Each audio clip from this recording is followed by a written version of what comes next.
Hey, yo, what's up, y'all? Welcome to the Slipping Kind of Podcast. We're at the Kenichi Bed Studios. I'm your host, BINK, your boy, GOLDENBOY. The legend of BINK. What's up, baby? What's up, man? What's Not up, much. Comedy Central? What's up? I ain't do shit yet. Come on, man. I ain't do nothing. You really want to start this? Cause you ain't got you ain't got Professor Fox to save you this time. Hey, shout out Mike Fox, man. Shout out Mike Fox. He did his thing, man. He came in when I wasn't ready for that. I got snuck attacked by my own partner. What? Joning on me at the fight. I'm like, I know he not. Mike I came just in. didn't know you Mike did- came over the top with that. Yeah, that was fucked up. But look, all I said was, I know my brother handsome, but I didn't know you could catch that. And I was proud of you. That's all I said. I didn't know you could catch that, dude. I'm proud of you. Good for you, man. Hey, we gotta get on track. Let's get on track. I drink my water and my business. Herb need that damn biscuit, man, as we get on the show, man. Come on. Hurry up, man. That damn biscuit. Come on, man. Miss K, is the camera on me? Good. Miss K, just for you. You too, BINK. Come on, man. Y'all ready, man? Thank y'all for tuning in. Lou, what's up, man? Brian Pratt in the chat. What's up, y'all? What's up, y'all? Thank y'all for tuning in. We got a great episode for y'all today. We got LAMONT ROACH Sr. coming on the show. He's gonna come in here. We're gonna ask him about boxing and he's doing a great job in the area right now. Yeah, Great man. job. I was talking to Corey. He said Lamont doing it the best in the area right now as far as promoting and everything goes. So big shout out to Lamont and Team No Excuse. And yeah, can't wait for this one. How'd you feel about the fights on Saturday? It was good. I was happy for Greg though. Yeah. Because Greg really needed them rounds. He been putting people as he's gotten stronger. He been putting people to sleep, like out before they hit the floor, sleep. Mm-hmm. So I was really happy for him to get them rounds in. But 10K Trey. Ooh, that boy look good. Trey Pound. I gotta give love for him, man. Yeah. I didn't know he saw me. Mm-hmm. He was in the black curtain waiting to come out. And he saw me from the top, giving them signals like, yo, dude, you got this, bro. And he looked at me, he pointed at me. I didn't think he really saw me though. Then after the fight, I was with Suge and I go down and I see him by the stairs and he just stopped everything he was doing. I stopped everything I was doing. I just gave him big old Hillcrest bloodline hug, man. Mm-hmm. So that made my night. Anything else could have happened that night. I was happy for Trey, man. How did you feel about his performance? I feel like he looked real He good. was tight. I could tell. He was a little bit tight. He was a little tight. You know, pro debut jitters. No head, yeah. He opened up though. Oh, what? Did he open up? Oof. Oh my Man. God. Cause that was what my father said. He's like, man, once it start going, it's kind of like you want to get back at the dude for putting his hands on you. Like kind of thing. And once you start getting on the roll, Yeah. that I was screaming, the hook is there all night. Shit, boy, I was screaming, the hook is there all night. night. I'm gonna get this man on my story up here. Wow. Oh, you put it on there? I didn't even see that job. Wildin' I was out. going off like, yo, double it up. He a sucker for a hook. Double it up. Go back to the body. And that liver, man, that boy had to be pissing blood the for sure. next 2-3 days. And his rib, I was surprised his rib didn't crack. Mhm. That was a good opponent for him too, though. Yeah. Made him look good. But That I was real told Trey, he was like, man, it's crazy you said this. Because I said, get that dude number. Keep track of that dude, because you might need him then. Oh, for sure. You might need him in In camp. a couple camps, yeah. And he was like, man, it's crazy you said that. I got him and his coach info. Mm-hmm. And I was like, yeah, man, that's good, because that dude, I hope they move him up right. Mm-hmm. His name was Leon, right? Yeah. Leon. I hope they move that kid up. That kid can fight. He fight his ass He off, just, Trey had more experience than him too. Mhm. with situations. So he knew what to do and where to go with it. So it was like, okay. The kid just that boy would have beat anybody else. Because the boy was in shape. He was in shape. But the mistake he made, he would come out and try to win the round the first minute. Mm-hmm. And Trey did the smart thing. He stuck the fundamentals. He ain't had to do no big slipping and sliding. He's like, I'm just going to catch and shoot all night long and just keep inching my foot forward so I could keep pushing him back so I could change the dance, keep the dance where I want it. Mm-hmm. It's like, all right, cool. I'm going to take this minute off, let this kid throw his stuff. And he got his off too. Like he was not scared. He didn't back down from Trey. He didn't get discouraged. Mm-hmm. Now you just, when you look at kids like that, it's like now I got to move him right because you don't want him to get beaten out of him. Mm-hmm. This episode. That kid be all right. I hope they move him. Oh, for sure. I hope they do, though. Know who else looked really good? I was impressed by. I got Jeffrey, man. Jeffrey, you. Bruh. I did not expect that. Did You not know, expect him fighters to come on on here, bro, all the time. Say, oh, Bon's I'ma gonna be this. boom him I'm gonna out. do this.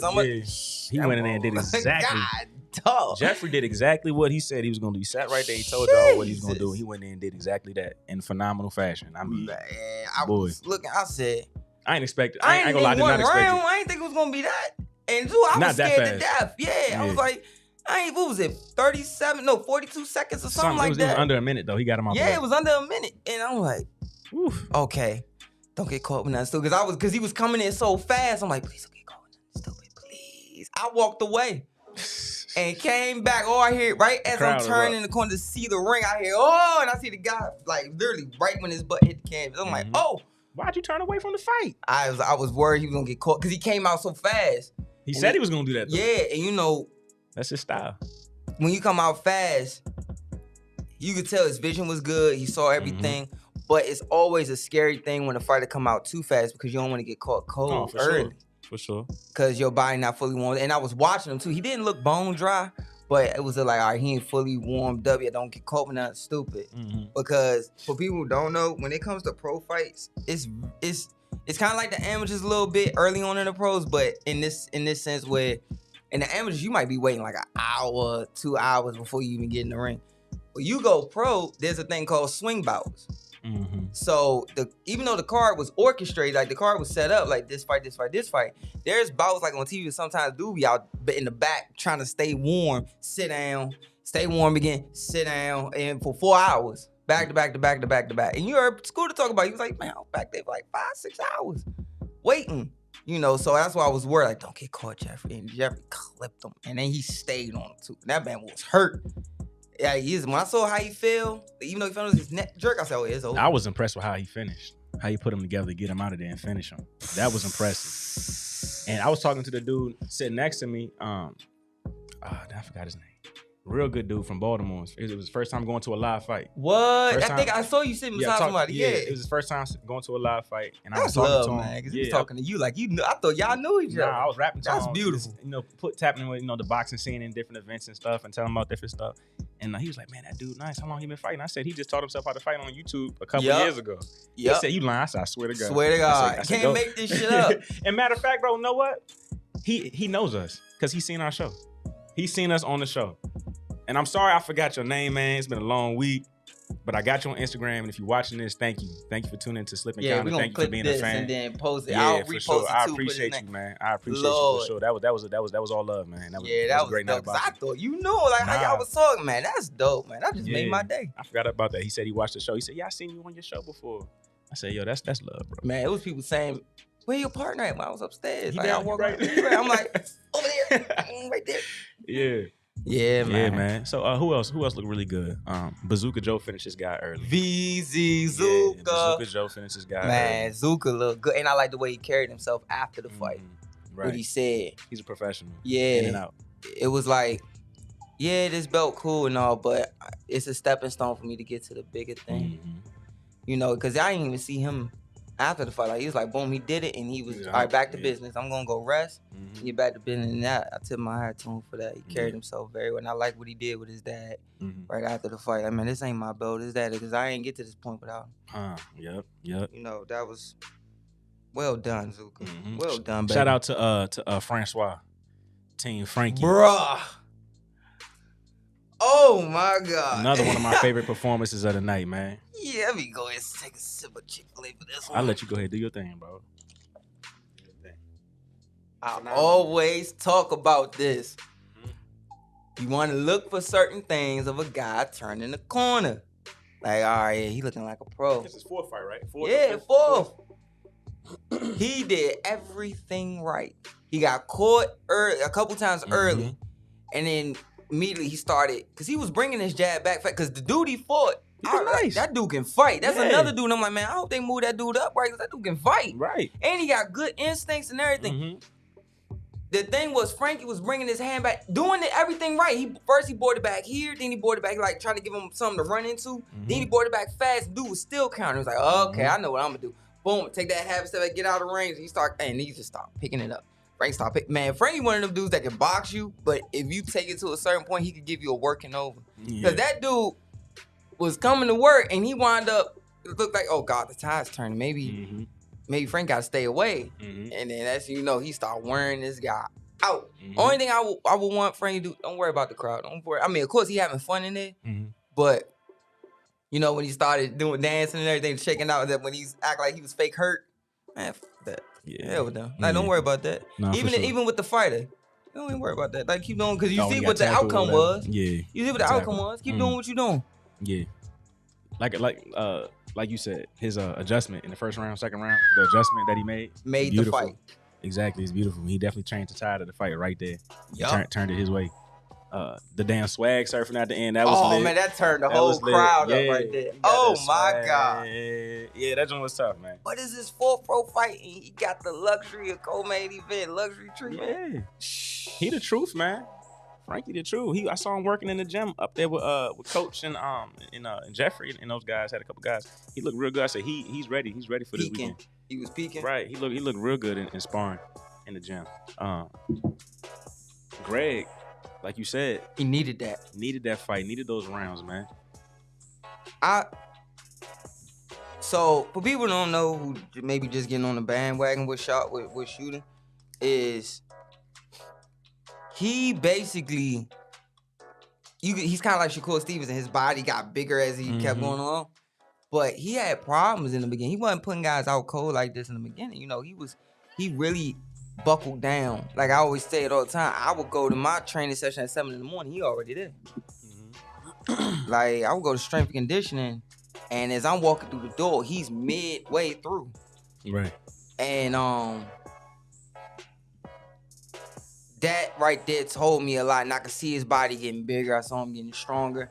And then he started putting back the Danny Murray fight. He put him out cold. He had him. I don't think he put him out cold. He had him badly hurt though.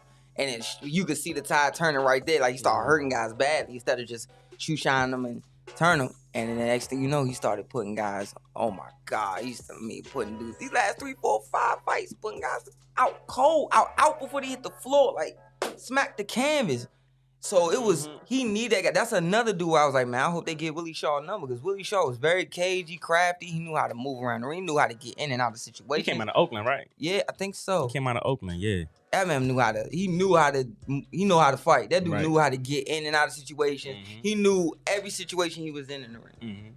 He was touching Greg with some shit now. Yeah. But you know, Greg's fortitude and I guess his mental toughness, like he wasn't leaving without that W. That on top of he knew, this guy's cagey, but I just gotta outwork him. And he picked his spots. He did. In the pocket too. He did beautiful work in the pocket with him. Looked real good. And the perfect thing about when he was in the pocket was that Sharp was doing this. Like, okay, if this the head of the person, he'll pull, as he would slide in, he would pull this glove. Instead of going on the outside like this, he would go inside of Willie Shaw's forearm and get bicep control. And then next thing you know, he's here, moves that arm, locks that arm, boom, gets a shot head. Boom, gets a shot head. Boom. Then next thing you know, he grab his glove, pull his glove down, slide over, boom, boom. And I was like, that's pro shit. That's how you work like a pro. For sure. On the inside. Because Lord knows, it is a hard experience to learn. I had to learn that stuff in the gym, and it's like, you think, man, in the FC showing me, but it come with like them pros, like working with pros. Right, I'm an amateur working with them. I'm like, shh, yeah, man, you better learn that stuff. And he did beautiful. I hope he keep Willie Shaw number, because he could use him down the line. Because we already see where Shooter going. We already know where he going, bro. I hope he's going there soon too, man. He look good, man. Yeah, he look good, and he's staying ready. And he don't care what card he on. He just wants smoke. Exactly, he wants smoke. But I never forget when he came in. He sat down. He was like laughing, like, yeah, I'll fight anybody. But a lot of guys say that, but they don't. Oh yeah, behind the boardroom table's a little different. Sharp really want to fight. He'll really fight anybody, bro. He really want that smoke, man. So shout out to Greg Sharp, Shooter Outlaw, man. This weekend we got some boxing. This weekend, who is it? The heavyweight. The heavyweight's fighting this weekend, right? Yeah. And the Elvis Rodriguez is fighting Joseph Adorno this weekend. And the other fight that was on the card at Tony Jetta, the heavyweight, Big Kobe. Oh yeah, dog. I went Kobe to the bathroom and missed it. It. I missed Kobe it. looked good. I missed it. So let me tell you what happened, bro. I missed it. So Kobe get in the ring, right? So Suge sitting beside me, go, these some big dudes. Like heavyweights, man. I said, yep. And you know what I always say, bro, when the heavyweight, man, them big dudes can have that shit. I'm good being little. Like, man, she heard that ring shake.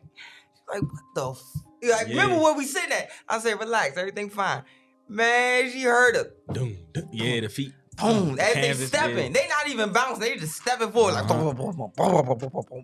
My father go, yeah, so you heard the ring shake. Don't feel bad, nigga. It's all good. She said, I thought the ring was going to break. She said, is it supposed to be making that noise? Oh, man, I was done. Yeah. I mean, Kobe looked good, though. The hook off the jab was there. So basically, when he came out, Kobe just beat him off his experience. Yeah. Kobe done been there, seen that, done that. Mm-hmm. Been in wars, all that. That's why he got so much respect that he gets. Right. And I appreciate the love that shout out Big Kobe, man. He saw me up at the where I was sitting at, and he showed me love. He put his arm up to me. I was like, man, I appreciate that. I talked to him after the fight, told him, man, you look beautiful. Mm-hmm. It's good to see him back. Because he been in some wars, man. Yeah. He been in some wars. And Kobe knew once he started pushing that guy backwards, let me walk him to the brick. But what he did was got him looking at the hook off the jab. But the hook off the jab was landing. Mm-hmm. So he just saved the right hand. Boom, another hook off the jab. Boom, another hook off the jab. Then he dropped it. Boom, boom, boom. And then that was it. It was the first round, right? Like quick? Yeah, it was quick. Because the guy made it back to the corner, but they waited over. They said that's enough. Yeah. Yeah, I heard it. Like she said, it was loud. I heard it I was going to the bathroom out in the lobby. I heard it. And everybody erupted. I said, damn. I missed it. Over. It's all over. It was over with, man. It's all over. Man, we lunching, man. I got too sharp, man. Shaquem, man. Little bad, man. I'm sorry, bro. I love you to death, but I ain't never calling you too sharp, bro. I grew up around Mr. Too Sharp. I can't do it. I got called too sharp, man. You know, I'm new to the game, but you know, Shaquem had another tough fight with another opponent that he's been in there with before. I was happy to see him get that belt. I'm glad he got it out the way. He can rest his head that he got that trilogy out the way. Now it's time to move on.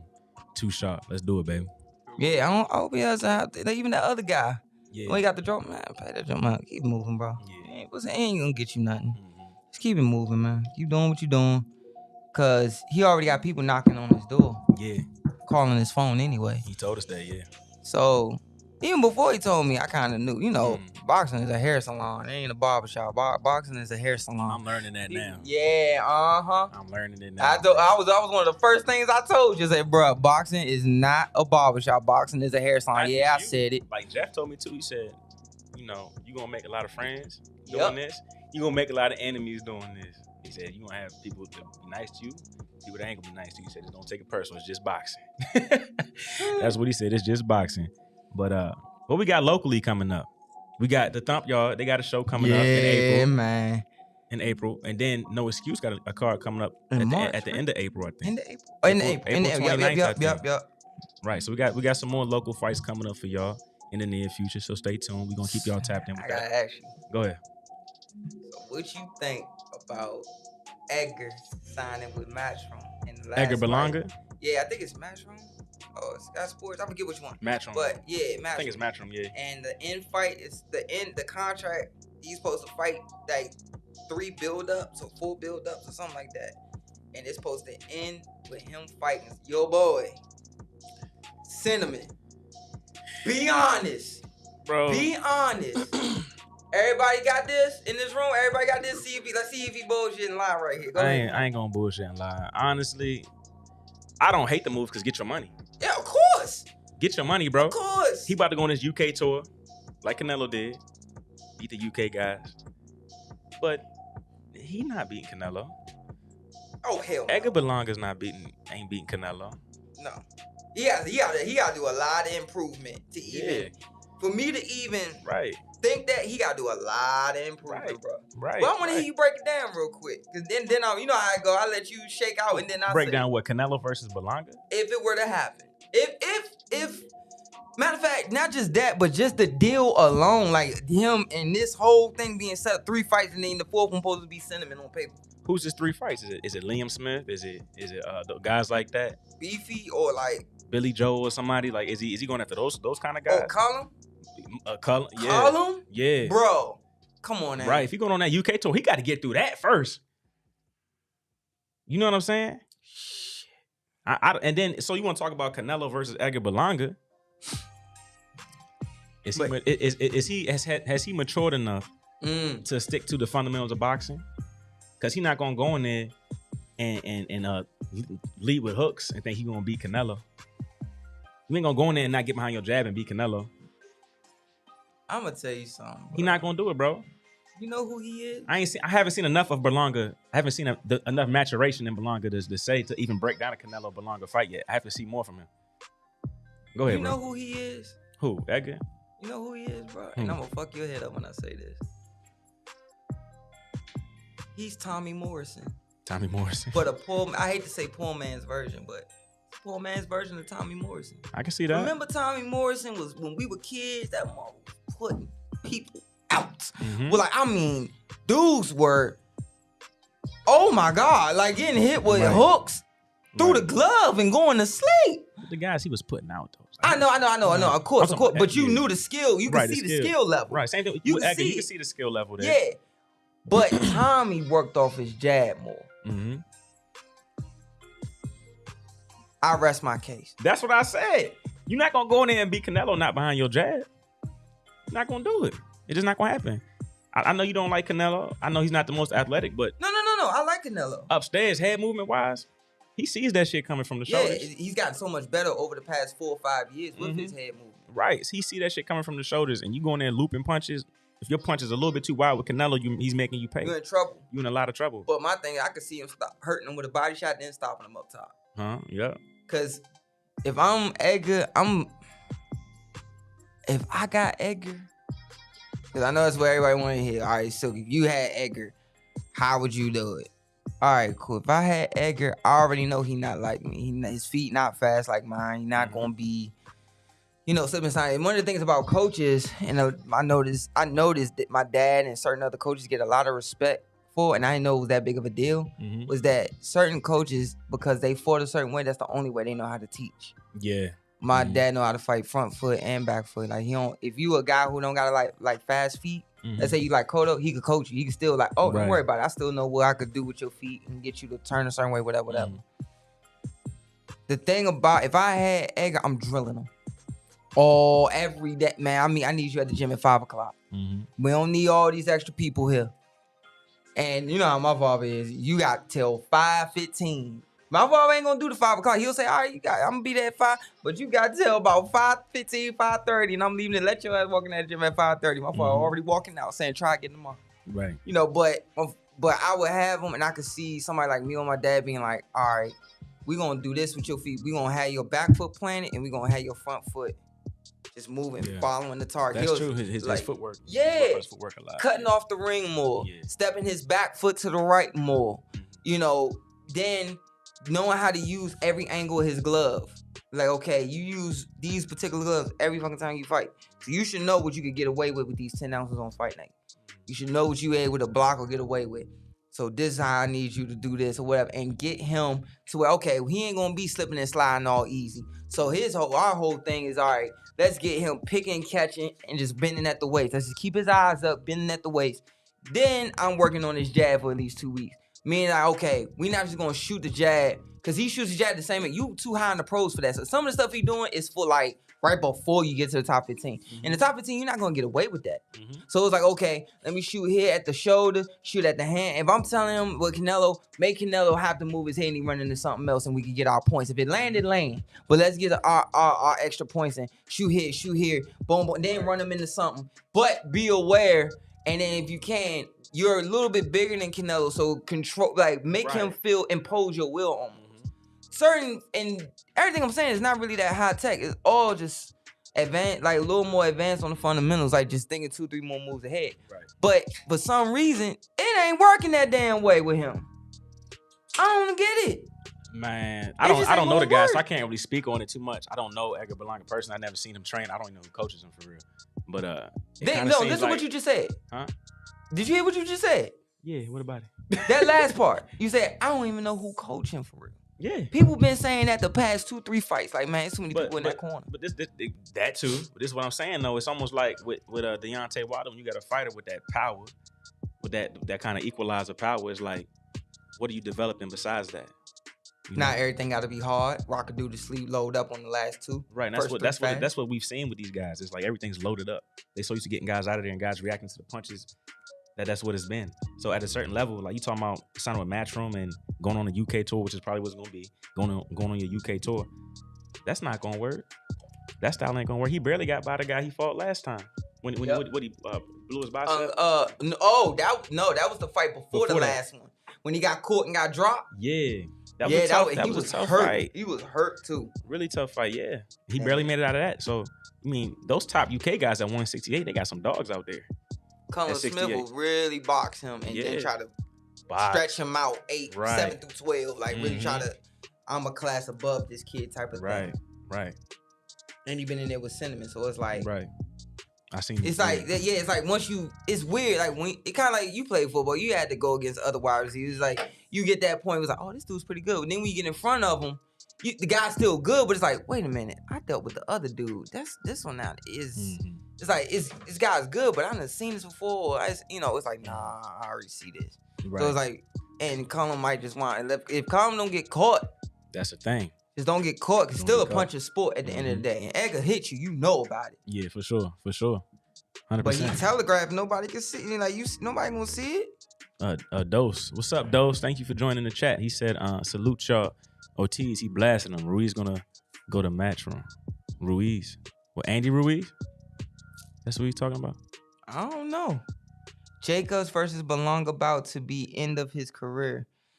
Wow. If Danny retires off that, I don't mind. Like, Danny's done good for himself. He has, man. He beat cancer, came back. Won a world title. Yeah, I mean. Gave Triple G a tough fight. Gave Canelo good work. Man, I'm glad he made that money. He made that money because he ain't need no other fights after that. You ain't lying. But I do like that fight, Danny Jacobs versus Belonga. I like that a lot. Man, if forget the miracle, man. If the golden child, the chosen one, Danny Jacobs shows up, the one from the amateur superstar shows up, Edgar ain't got a chance. He ain't got a chance. I'm telling you what I know, y'all. I grew up watching Danny in the amateurs. And every great fighter has one more night left in him if you don't get old. Right. And I could see Danny going in there like, this youngster, man, he ain't got it. I got this kid. I already done dealt with this. I don't feel old tonight. I don't feel too sick tonight. Quiet as it's kept. I got this kid. And next thing you know, not only does he start hitting them, but he start taking it back to his blue and gold days, making dudes look bad out there. I could see that happening. Like Bernard Hopkins versus Kelly Pavlik. Yeah. That type of night. Right. That type of night. And that's why I worry about with Edgar. He going to get that Kelly Pavlik type of night where he winds up getting just exposed like really, really bad because he been putting people to sleep. And it's like a catch-22 because, you always hear fighters say, you don't get paid for overtime. Only thing I want to regret is I ain't get to wear my outfit long. Stuff like that. But a lot of times when you don't get no better and you get used to guys reacting to big shots, it's like you start to get enamored with it. Right. That's one of the reasons why I'm so glad. I see it happening to so many guys. Like, bro, you're better than this. Like, work your jab. I never give my father say, shout out hard work, man. This, what hard work said? He said, I don't get how these guys come up and the first trophy they get is a jab on the trophy. Oh, the trophy with the jab? The guy holding the jab? The first trophy they get is a jab. Both fighters got their jabs out like this. And then you get all the way past that trophy to belts and you forget you got a jab. Ain't that scary though? Like how he broke it down was like, oh shit. Like, good. Yeah, damn. Like, true, man. Like hard work don't talk much, but when he say stuff, it be like, jeez. Indeed. Hey, Dose in the chat, he said, I meant Berlanga's career over. Y'all don't match him against Jacobs. Okay, I agree with that. Eric Harris, he said, it depends on what Jacobs shows up. He doesn't show up in big fights, he should have won. That's true. But the Triple G fight, I think if it wasn't for that knockdown that Triple G scored, I think Jacobs walks away with that win. And I think that changed the whole trajectory of Triple G, Canelo, and everything if Jacobs wins that fight. He wasn't gonna win that fight, bro. I think the judge was gonna not Either let him walk way, away. He wasn't gonna win that fight with no damn Triple G. I can see that. Dose, he said, was y'all at the casino Saturday? I ain't see y'all. I was in and out after Frank's fight. Yeah, we was there. I was down. I wasn't working the fight, but I was down there watching the fight. And then he was up at the top in the mezzanine. He was watching the fight too. But yeah, we was definitely in the building. We definitely got to catch up, I Dose. wasn't sitting beside my boy though, but that's for for sure. another time. For sure. Hey, Dose, next time we're gonna have to get up with you and go to the next fight. I know we'll both be at Lamont's fight. Yes. In April, and we ain't gonna say nothing yet, but we will be at Jonathan's the Thump Yard.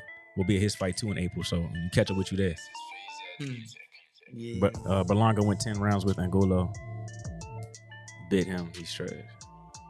Oh, yeah. No, wait, who's trash? Angulo? I think talking about Angulo. Even either no, one. No, he's talking about Berlanga trash. Berlanga remember when he bit the dude? He got frustrated and bit him. That's what he's talking about. He's saying he trash because he bit. Oh yeah. Right. I feel you. Yeah, he got fined for that, right? And then lost his sanction. He lost his sanction. New York sanction. He lost it. I mean, he didn't really lose it. You know, he got suspended. Yeah, they don't suspend you for a little while, and then you go up to the board and get it back. I gotta ask you, bro. Shoot. How you feel about the news about Conor Ben? They said bro, about the eggs, yo. Bro. Expensive as eggs is, yo. Dog, come back. I gotta ask you, yo. Come on. Man, come back here, man, with them big ass Ewins on, boy. Come back.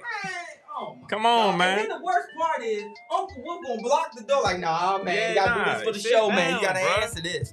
Man, do you that's believe some it, bull. bro? Do you believe it? No, I don't believe that bullshit. I don't believe that bullshit. Go off, yo. Like, come on, man. Like, come on, bro. Come on, eggs, man. Yo. Come on, yo. Eggs. And you know about how I am with my body because of certain, you know, most. So you know better than most. Yeah, that's what I'm saying. Exactly. Yeah. Exactly. Like, come on, bro. And I love Conor, bro. I love how this boy fight. You know, I love that he was. You know how they say poor kids the only ones that can fight. Yeah. You know, but like genetics really was the real deal, and he wanted it. Yeah. You know, I don't. Oh my god, I don't be getting it, bro. I don't. Yeah. I don't understand it. I don't understand how they be letting this junk slide. But in boxing, money talks. Money do talk, man. You can make anything happen. Make anything happen. Dose said Conor Ben and Spence went at each other. Go ahead and make that fight happen. I like that fight. I said that a few episodes ago. Like one of our first episodes. I like Conor Ben versus Errol Spence. I think that's a more action-packed fight than Crawford, for real. For real. I like that fight. It disappoints me because I remember when he was coming up and Josh Kelly was the man. Yeah, I remember Josh Kelly, yeah. Josh Kelly was the man. They wanted him to fight Josh Kelly. He wanted it. Then, you know, Josh Kelly, man, look at him, man, doing all this stuff. And I said, yeah, he looks great, but it's the caliber of guys he's doing it to. Yeah, the guys really wasn't that good, you know, and in England it's different. So for people who don't know, in America, you get stopped or whatever, you can't fight for like 90 days. You can't do nothing. And in England, you look at journeyman, them mamas got 118 fights. You know, stuff like that. It's different. Yeah. So you can keep fighting and do certain things or whatever. So it's like, okay, you could get away with certain things. And them dudes, man, you could keep fighting them nonstop. And Josh Kelly kind of fell off. Well, even before some competition, he wound up, it was like, okay, maybe he was flat that night. Then he did it again and still didn't show up. And Conor Ben wound up separating himself in class. I was like, oh yeah, I like this dude. I like him. But then you do this? Yeah. Ridiculous, man. Ridiculous. You do this? Ridiculous. But look, Dose has a good question for us in the chat. He said, where would you have it? UK or Texas? In my opinion, neutral. Yeah, but UK fans, the way they show off for boxing, they selling out O2. They selling all these arenas. Yeah. If you want that bag, go to the UK. Go to the O2. You want that bag? Go to UK for real. Go to the O2 or go to them Wembley. Wembley. Them big. They be selling Jones out for boxing. Hold on. In America, we gotta do better, yo. We gotta support. We gotta do better with these fights. There's no reason we shouldn't be showing up and showing out for these damn fights for our fighters, our American fighters, yo. We got to do better. They over in the UK making us look terrible when it comes to being boxing fans and boxing purists. They making us look terrible, so we got to do better because there's no reason we shouldn't be like, nah, have that fight in Texas, Cowboy Stadium. Let's pack it out. That's what it should be. Come to Texas and get your bag, not go to the UK and get your bag. That's crazy. But we got to do better. But neutral, like you said, a neutral spot, Dubai. Oh, Dubai. Oh, yeah, and there's money out there. There's money out there. I didn't believe in it at first. Yeah. Like I knew it was money out there, investors out there, but I thought, you know, who's out there that really want to see the fights or whatever. No, them Dubai fans be showing. The people that's on vacation there, businessmen, they be showing up for them Jones. I mean, the first fight, first fight on television, you know how it be kind of empty. No, the joint be kind of good. Like, people be sitting in there, like, oh shit, oh, they showing up. Neutral spot, still get your bag. Now, where I want it to be Texas. I want it here in Texas, Cowboy Stadium, pack it out. You know what I'm saying? Do it here. I mean, he said Conor Ben like that over there. He can pack a stadium. Errol fought Kel. It was only like 20,000. I think Conor Ben has a big fan pool there, and I think with him being with Matchroom and DAZN and all of that, I think they could definitely pull together. And I feel like the last like few months, the UK really been showing out. Right? But no, you got to remember, it was only 20,000, but it was back in Kell Brook's hometown, in Sheffield. Okay. So that's the biggest one is that. Right. So that was why, like, I think they had the biggest one there is that one. So I think that was like the O2. I think the O2 is I 30. Is it 30 I forget. I gotta look it up. 60 or something like that. And Wembley is the 100K one. Yeah. Wembley's the 100K. Right, and they could easily, I think they could pack it out. Errol Spence is world renowned. He's known across the world. They're gonna come to see him fight regardless. But I think Conor Ben got enough pull to make that happen. But guys, hold on real quick, man. Our special guest is in the building. Team No Excuse, one of the best coaches in the area, the top promoters in the area. We got Lamont Roach Sr. in the building. Yeah, coach.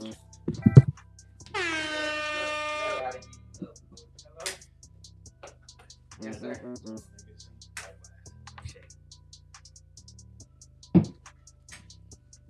Look great as always, coach. Oh man, my man. Do it on the floor, right? Oh, yeah. If you want to wear your mic, if you want to wear headphones, you can. If you're not, don't worry about it. Okay. Yeah. All right, man. What's up? What's up? Nice to have you in the studio. Welcome to the Slipping Counter Podcast. Oh man, thanks for having me, man. Appreciate it. For sure, for sure. How you been feeling? Good. How's everything going? Everything good.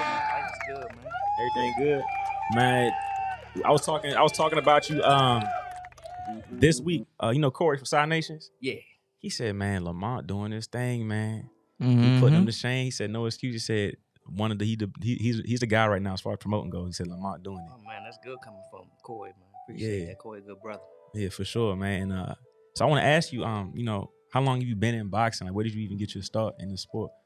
I've been in there about, my cousin Bernard Roach about 17 years ago told me to come help him out and train fighters. And been on the popping since.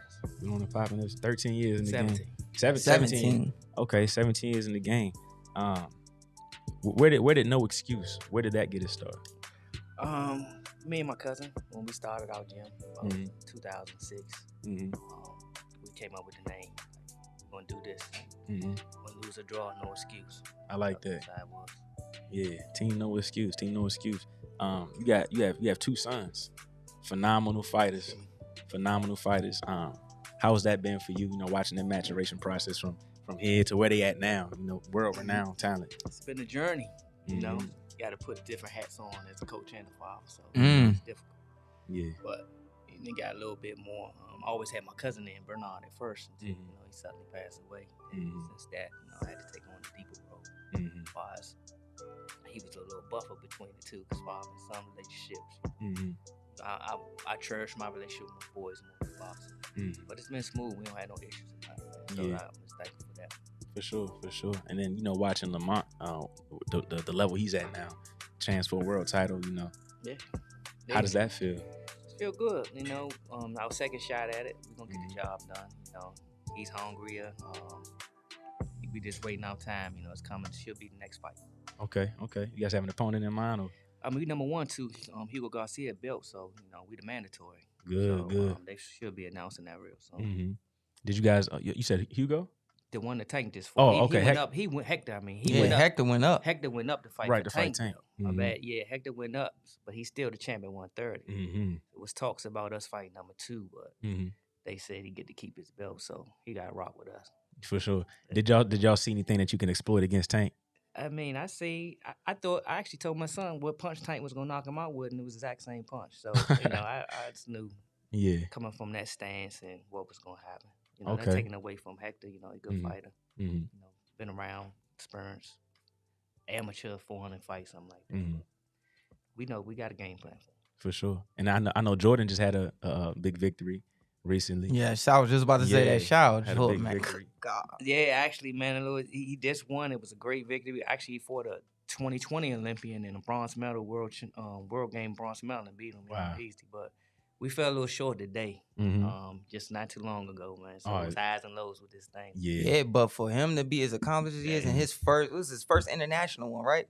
And to fight somebody with that pedigree, beat him, and do well the way he did it. I don't care about that, man. Yeah. He look good today. You can tell the difference from pro style, and now we transition to trying to get the international too, to mix it in with ours for these tournaments. But I ain't gonna change him too much. But he chased this guy around the ring. A lot of people think he should have got the nod, but that's international boxing. We take our wins and no lessons. Right. So when you were watching Jordan and Lamont as kids, when did you know when they were here that they had a gift for boxing? I knew Lamont just was very athletic, and the first day I brought him to the gym, I actually was bringing him and my cousin. It was more for my cousin, and because Lamont loved football, he was real good at football. And when he sparred the first day, I just knew he had a knack for boxing. Then when he got up in high school, I told him he had to make a choice. He ain't gonna be so big. Little guy, he was mean on that field. State Forestville played all that. They won state championships, stuff like that. But I said, them big 300 pounds, just pulling them sweeps. You ain't gonna be doing too much on that football. You good at this thing. You need to make this choice. And then he locked all the way in with boxing. Okay. How about Jordan? Jordan was different. Jordan, I was carrying him in the gym. He was 19 now, and I was carrying him, and he was a baby when he was 1, 2 when I brought him in the gym. So he was soaking up. He kept asking me for a year or two. I just was pushing aside hey, I want to try to go do this again. Kid, you know what I'm saying? But put him in the ring, and I can only keep him away for so long. Okay, he kept on saying, let me fight. And he was like, me and my cousin looked at each other like, got another one. So, he just mean, man. That boy different in the ring. He trying to hurt you real bad. Yeah. So what are some of the most difficult things between, now you got promoting hat on now. So how hard is it to what are some of the easy things and what are some of the hard things to balance promoting and coaching and running your own gym and everything else that you do? Man, you got to have a good team, man. Got some guys, man, that's with me, man. Solid men, that's help out. But it's a chore, you always juggling, coaching tournaments. Because I still travel with the amateurs. Right. You know what I'm saying? So I still love the kids. So I still giving back in that aspect of boxing. So it's a challenge, but I got a strong team behind me that helps out. Yeah, for sure. Now, when you first started promoting, what made you want to jump into that? Well, I wanted to give, had a few fighters in the gym that, especially Rihanna, that, I think it's going to be a world champion. A real double R. Her work ethic and things is second to none. And she wasn't getting the opportunities I felt that she should, with female boxing. So I said, man, look, we're going to do this our own self. In the process, we're going to help some people out in the neighborhood like Keystone and some other local promoters did. And I said, we're going to get some local talent and we're going to showcase them as well in the process. So we just started running from there. Right. And I wanted to ask you about Rihanna, man, because she's such a special talent. We had her on the show and she spoke highly of you and Team No Excuse. And she's just so talented. So it's like, how has it been managing her career, and how are you guys moving her to make sure she gets to that world title level? Yeah, that's what I'm saying. We're getting the fights, getting the numbers up, getting them rounds up. Position her in some rankings on fights, maybe a regional belt first. They're gonna be long. Next year she'll be fighting. End of the year for a regional, next year for a world title. Ooh. Man, you guys talked about that. We've been talking about that for a long time because we're big fans of Rihanna, man. We love to watch her fight, and we just waiting for her to get that shot at that next level. Yeah, she deserves it, man. She's awesome. I'm just waiting for her breakthrough and being part of her journey. Right. She's a special person as well outside the ring. Who are some of the other guys or girls you have in the gym that we need to watch out for that's coming up next? Man, got a lot of guys in the gym. We just had 2 kids win the nationals at the Silver Gloves, Marcel Steele and Hassan Jenkins. They went out there, man. The tournaments ain't like they used to be with local, regional. This one was another one. Started back, we fought in the locals, we fought in the regionals, and we went to the nationals before. They did outstanding. But Marcel, he won his second national. He's coming along, developing real good. And Hassan Jenkins, another kid I had since he's small. Tall, southpaw, rangy, can fight outside and inside. He wanted to knocked off some top dogs in the process. Okay. So them two, still, we got Benjamin Johnson. He's about to go back. Benji. I think Ben won like 8, 9 straight nationals. Right. You know what I'm saying? In a row. Wow. The last 8 in like 6 different weight classes. So that kid is unbelievable. Right. Still got Jelani Hill. He finished last year at 154 JO, number 1. He came back. I had him when he was a kid. Took a few years off, about 3 years, came back. And Joker 154 was ranked number 1 in the United States. I'm looking forward to him being more consistent and coming back and making some noise as well. Mm-hmm. But I got the gym. I got some horses in the stable, man. That's what I'm saying, man. Like, you hear about Team No Excuses, like y'all really got a lot of talent. At like not just like local, but y'all is like nationally ranked talent, like world-renowned talent. Yeah, you go any state, any tournament, you know, they see us when we come in. We known all over. Ain't just here. They gonna tell you about our fighters, and they gonna tell you about our program, man. Mm-hmm. It's just they put the work in. You know, right. So there's a lot of them. We got some kids fighting the Golden Gloves coming up. Mm-hmm. You know, little Brandon, we got little Ty, we got a bunch of kids coming up too. Right. I need some more babies though. Come up closer to the mic, coach. I need a little bit more babies in my gym though. My little kids got bigger now, so you know, all of them 13, 14, 15. Right. So I got to get some more. Some more young 8-9s. Yeah. Start them back on. So, yeah, for sure. But like I've always said it. I think I said it when Jordan was on here. I was like, man, they always get props. Like people know them, but you know how people say, "Who's the best trainers out here?" Such that I wanted to hear his name more. Because I think me and you was talking about, I said, man, it's one of the best C-pattern. I always tell young fighters, you ever want to watch a C-pattern, watch anybody from No Excuse. I always mention Greg Newby, and I always mention anybody. I say watch Greg Newby, and then watch anybody from No Excuse. That's one of the most solid, fundamental C-patterns. You ever want to change that, make a guy fall, go this way, boom, reset, go back this way, boom, go back this. Everything is so, it's systematic. Everything is set up to where everything's going to be right where he wants it to be, where he needs it to be. I love watching any of their fighters develop. You know, it's like, all right, just beautiful. I could just sit back and watch beautiful boxing. Like, okay, this is what you're supposed to do. Right. Yeah, so the amateurs program, pros, you know, got still Rihanna, Lamont, got the Raycon brothers. When they back in town, get them on the show. Both of them undefeated. 10-0, one's 12-0. So okay. Yeah. So what's next for Team No Excuse as far as promoting? Man, we coming back April 29th. Rosecroft, man, gonna put on another great event. Looking forward to it. Okay.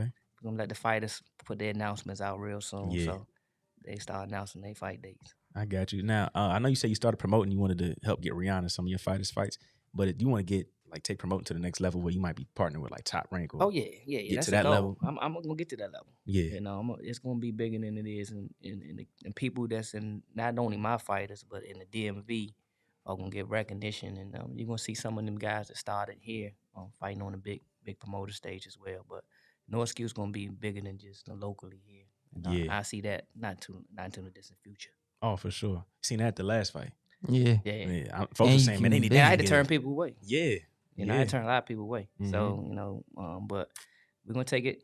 You know, we ain't gonna just jump to something bigger real quick. We're gonna get consistent, but we're gonna switch some venues up as well and do some exciting things with the promotion. For sure. And I want to thank you personally. I was with Jeff, and my cousin didn't have a ticket, and you linked up with Jeff and got my cousin ticket. So I don't want to thank you. Okay, no problem. All right, no problem. Sure. And I got to thank you because I was just gonna remember we was like, oh yeah, we're gonna show up, whatever, just support our friends.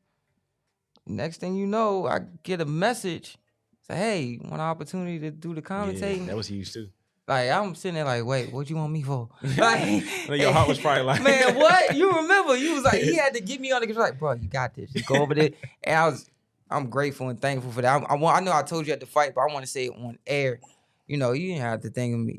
You and Juan Marshall didn't have to think of me. And, so my biggest thing, I was shaking like, I just want to do good, make sure I did good for y'all. And I was grateful and thankful. I really appreciate it, Coach. You did good, man. I appreciate it. Did you ever hear yourself on it? No, sir. I'm going to send it to you. Give me an email. I guess you got to download. It's a large file, but yes, sir. You did a great job, man. I Thank appreciate you what's up. Stepping up because it was a last-minute thing with a streaming company. I brought them in just to test it out. Really ain't promote that much but for like a day or two on it. But they're going to be back next time, and we're gonna see how that play out as well. We did okay on the views, but I know if I promote it more on the stream, we're gonna get some more stream. So look, keep your phone on. Yes, sir. And the biggest thing is, remember I was saying when I was coming up when Jared, Mike, Rick, all them were turning pro. The thing that separated Gene and it was that they kept them busy. Like, remember I said the first year it was like 10 out of the 12 months. Then that second year they did a fight every single month.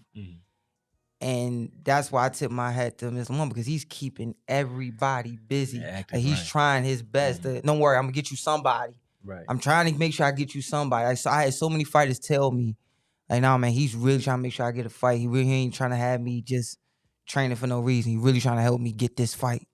And I tip my hat to you for that because that sometimes don't happen. He turn his mic up a little bit. I appreciate it. Yeah, they saying in the chat it's a little bit low. I appreciate that because it's important. I look all over the world, not just here to get these fighters fights, man. Because you know they put the work in. You know what I'm saying? I want them to shine. You know, everybody from the area. You know, everybody can win. You know, so I'm their biggest fan. You know, so you know it's a tough sport. You know, they in that ring. It's battle sport. A hard way to make a living. Yeah, hard way to make a living. So I'm trying to do my part. What are some of the challenges you're facing as a promoter, and you know, getting the fighters and finding the fighters and the venues and the purses and balancing all of that? What are some of the challenging things about it? I mean, you just mentioned a few. You know, saying getting the fighters, the purses. You know, they want you. You know, small promoters. You know, them big promoters got the big pockets. I find myself paying some of these guys big promoter type money. You know what I'm saying, just to make fights. You know what I'm saying. So, guys committing and then pulling out of fights and things like that. You know that's not right. You know what I'm saying. Finding some good people that can get some guys in here to fight, but just trying to make everybody, you know, happy on the same player field. You know, it's hard to do that. You know what I'm saying? I'm gonna find you a guy. I'm gonna find you an opponent that suits where you at. You know what I'm saying? You got to do your part. You know what I'm saying? You gonna have to do your part. You know, I'm not here to put nobody, especially, you know, over their head and nothing like that. You know, trainers and stuff got to do the research. I just want everybody, you know, especially from this area to, you know, develop and become big in the sport. And because I was, like, for instance, the Rihanna fight. Rihanna been stopping girls with body shots, getting rid of them, whatever. That was the perfect fight for her to get some rounds in. Yeah. And the girl only could go one way. Like, she only could box going one way. And to see how Rihanna adjusted, brought that back foot around, court, boom, counter left hand, boom, step over, boom, counter left hand. Things like that, just kept boxing her. It was like, I was so happy because you need those type of fights to make sure they developing as a complete professional, to where they not making the mistakes that they make is getting smaller and smaller and smaller, you know, and they getting sharper and sharper. It was like, these are the right fights, the right time. I haven't had that feeling at any of those cards since back then. Like, oh yeah, these are good fights. Not only good fights for them, you get to see your local friend or whatever fight, but also each fight is the right fight for them moving up the ladder. Right. You know, some promoters don't always do that. Sometimes don't always go that way. Yeah, for sure. Yeah, she that Brittany Sims, she was tough. She came in a little overweight, but we wasn't too worried about that. But she's tough, strong. I knew she would give Rihanna some rounds, especially in a 2-minute fight. You know, women got 2 minutes. You know, so she had to pick it up. You know, she got the win. It's gonna help her going on to the next fight. You know, because you don't want to have your fight. My fight. See, I manage Rihanna too, so I got more say in who I put in front of her, because you don't want them to jump from a certain level competition. They ain't fighting nobody, and then you jump all the way up. You ain't gonna be ready for that. You know what I'm saying? So, you know, I was careful how I moved my son. You know, I ain't want them just knocking ducks out or anybody and then get fools go. I wanted us to be prepared, and I wasn't putting them in no 50-50 fights early, but I was putting them in some guys that would give them some rounds. Right. You know what I'm saying? So, and it helped out, you know, so it's going to show. Yeah, that was my next question for you, actually, was, you know, you got your son to that level where everybody wants to be. It's like, what are some of the most important things when managing and moving a fighter along his career? But you pretty much answered that. It's just not rushing, you know? A lot of these fighters or managers, in my opinion, I think they let TV dictate, you know, a lot of their fights. Or we put you on this, but you got to fight so-and-so. Because, you know, they want a good bout on TV. You know, you got to know how to say no. No, I done said no plenty of times. Right. Not at the time. Not that we couldn't beat them, but I wasn't ready for that type of fight at that time. Right. You know, it's timing is everything. Don't rush it. You know, these kids, you know, some of these kids are young, and a lot of them turning pro real early now. Some of their careers can be over real early now if you don't move them right. Right. So I believe in taking care of the fighter. Just my method. They the one taking the punches. Right. So I'm real careful. I'm gonna put them in the right fights to build them up the right way. Got you. And in your opinion, when do you think it's the right time to switch from amateur to pro? When do you know it's time to turn? It's all on the kid though. Okay. Everybody ain't the same. Okay. Every kid can't turn. You know, every kid can't get mad because they lose a tournament and then say, "Oh, I'm going pro." Then you go with it. No, you lost for other reasons. You know, right. So you just know. You just get that feeling. You just see them develop in the gym. You see them going against certain different competition. You know, it got to be the right situation too. You know, just don't want to turn and say I'm turning pro. Then what?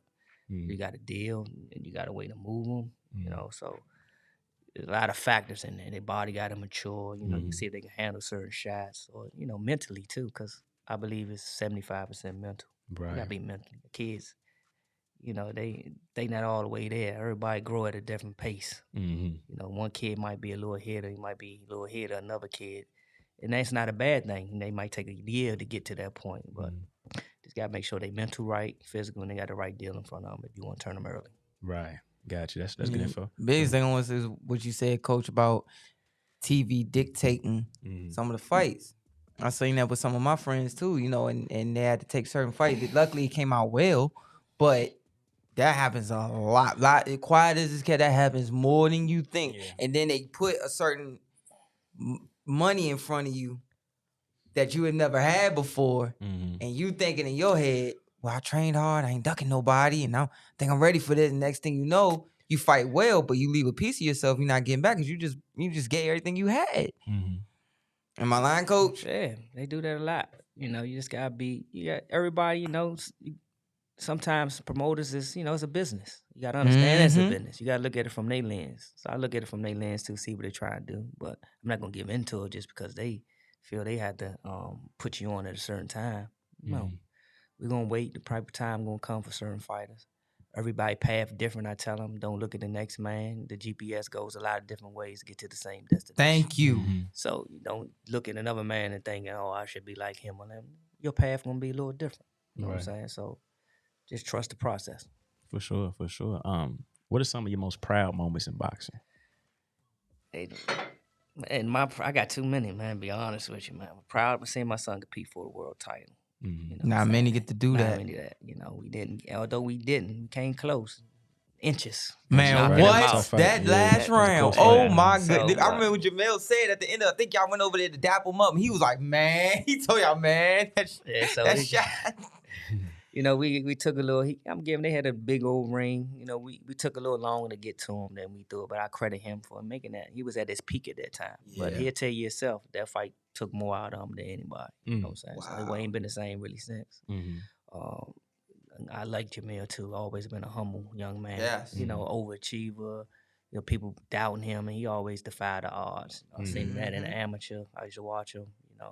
He won the trials twice. They took the trials back because of the error at officiate. Then it had some reloads. See, a lot of people say they was at the trials. A lot of them was at the reload. The trials was only limited to like 8 fighters. But they had to do it all over that year in 2012. But it was a learning experience. And seeing like my son right now, proud moment, seeing him on the world stage. Seeing him at the world stage compete at that level against the best in the world. I'm saying very proud of him. My promotion company, very proud of that. I'm proud when every time I see my kids compete, not even the ones that don't win the nationals. Just see them come back, see them win. I be proud when I see a kid walk back in the gym after tough loss. You know what I'm saying? Say, okay, it's good, cause a lot of these fighters ain't gonna turn pro. I tell them, everybody ain't gonna be professional. Yeah. I see what's proud when I have my kid go to the military. A couple of my kids go in the military and come back to see me, or come on go to college, come back to the gym. Those are nationals and world titles to me as well. So a lot of proud moments, man, over these years. That's awesome. I like that how it's not just about boxing. You got kids, you pushing them into college, into the military to do other things in their life because it's bigger than boxing. It's bigger than boxing. I have my kids, I've got a job. I'm an engineer by trade. Got fighters that's working in my company right now. Okay. As engineers, give them a career. So that's another proud moment for me. That's awesome, man. What's the name of your company? Republic Properties. Okay, that's awesome. As an engineer? Yeah, I'm a chief engineer. Awesome. Awesome. Yeah, I build elevators. I work for Schindler. Yeah. You work for Schindler? Yeah, man, I ain't seen too many of that skin color in the elevator business, man. Yeah, man. Because Otis in my building, we just did a mod, overseeing a $4 million complete modification of the elevator. Yeah. Yeah, I know that. Yeah, elevators. I like that. I try to get kids. I tell kids, man, you be older for elevator tech, man. I'm telling you. Try to get in there. It's tough though. It's tough, but if they're DC residents, they get pushed to the front of that line to get hired. Okay, that's so good if you have anybody, tell them to get up with me and I can give them information. I always push that in some of my kids. Like, try getting the elevator union, man. Get in the elevator. It's hell of a trade. Hell of a trade. Yeah, for sure. So like I said, if you need anybody or want me to talk to anybody. Benefits are crazy. Benefits too. So I can talk to anybody you got that might be thinking about it. Yeah, I did. I had Schindler at a couple, but these last we were dealing with, Otis Elevator. His Otis and Schindler, top 2. Yeah, I worked for Otis when I first started, and then I was in new construction. I switched over to mod, and I got with mod with Schindler. Okay, yeah, we just did a mod. Took over a year to do the mod. New compass system. Yeah, the compass system. Yeah, you know what you're talking. Yeah, yeah, the compass. Yeah. So we had to get some codes, to get the building back up. The code change over the years and all stuff like that. Okay, that's good. I like that. That's what's up. See, that stuff excites me. I'm proud of stuff like that. Right. I appreciate that, man. Appreciate that, man. So, with the promotional company, so you say you want to get to that big level, to that next level where you co-promoting with, Showtime and Top Rank, PBC, all of them. So for somebody that was thinking about just jumping in and, man, I want to start trying to promote, what's the first thing you would tell them to do in order to get I want to know that, because I had a promoter do tell me. I knew he was about to say that, because I had Gina and them to ask me. Don't do it. Man, Gina and Rose gave me my first job. Him and Bubbles, they all gave me my first job, file clerking for him, right? And I said, so, I know I grew up around it, so, I can't fight because of my health, so won't y'all just teach me to promote? They all 3 simultaneously, look, you don't want that problem in your life. You don't want this problem in your life. Man. You don't want it. Nah, I ain't want no problem. Music. Too much. Is it it seems like it's a lot, because you are in charge of literally everything. The ring announcer, everybody pulling everything it falls on you. The ring announcer, security, the venue, it's so much. The medicals, the matchmaker, getting opponents, flights, hotel. Damn, it's so much. Right. Can we go back to that? Go back to that, coach. Did y'all hear what he just said? Because I keep telling people, when you go to these fights, they look at the fighters. Oh, how much the fighters? No, you don't understand. The ring out girls got to get paid. The announcer got to get paid. The timekeeper, referee, everything you see in there costs money. Everything. EMT, it's just so much. Like I had a fighter, even Scooter's opponent, he got trapped at the airport. In Dallas, it was a snowstorm there. I had to pay 2 separate flights to get him on a different, and I had to rush them to American Airlines, or different airlines, to get here that night. Oh, wow. So, yeah, you just gotta make it happen. You gotta make it happen, right. Now, I'm gonna chance him, staying at the airport overnight and getting on a different flight to get canceled. So, right. That's when I say, it ain't, it's about making the fights and making the fighters in this area know that I'm gonna do what I gotta do to make sure they fighters get here and compete. Right, that's huge, because you hear about some guys that aren't as what's the word I'm looking for, open to helping out the fighters as far as promoting goes. They're not doing as much and going out on that limb to help out the fighters. So like you said, it's important to make sure that team No Excuse, when you come fight for us or with us, you taking care of your guys. 100%. Yeah, we're gonna take care of them, man. We're gonna do an outstanding job. We appreciate them coming on the card, giving us opportunity as well. But the ones that stay and stick with it, they're gonna benefit more too from when No Excuse promotions really take off. Yeah, I'm gonna see to that. For sure. I know you said don't start, but now that you started, man, it's like what's the best things about promoting to you? I mean, it's your own. You know what I'm saying? It's something you've done. You give an opportunity to promote. It's called promoting. Promote talent from the area.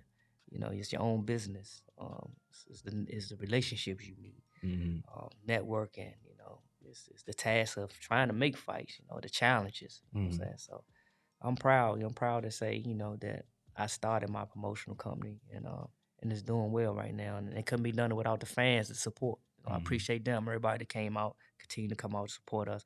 We support you. We're looking on to put on bigger and better events. So. For sure. How does it feel when you walking around the event and you just see it? It all came to fruition. How does that feel? Get that feeling. It's a great feeling to know, man. It's coming together. I want to thank even for my wife and her support, how she got her friends and ladies out there taking tickets, getting the line straight. You know what I'm saying? Things like that. The small stuff, the people coming out to help them with their seat and like that, making somebody feel good when they come out. That goes a long way. So it's good. Yeah. Another thing that I want to bring back up is when Coach just said, because there's so many things that he's saying right now that I don't think people view as really is unpacked in here. Like when he said Scooter's opponent, we all know how Scooter shut the house down right now. Can you imagine that fight? He did everything he could, and that fight still couldn't get here.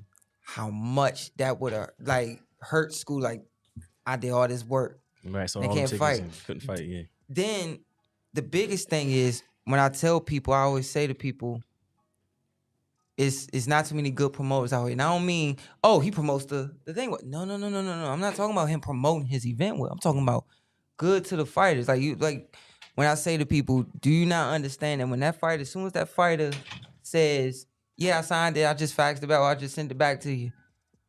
Oh, okay, cool. Now you got to pay for his flight. You got to pay for his team to get there. He got to feed this kid. And I'm quiet as this kid. I done seen promoters do this because they putting so much money out. So, all right, Big, you got the fight. Yeah, you coming with Coach Lamont. Y'all come in here to fight, right? This your hotel, your food, whatever.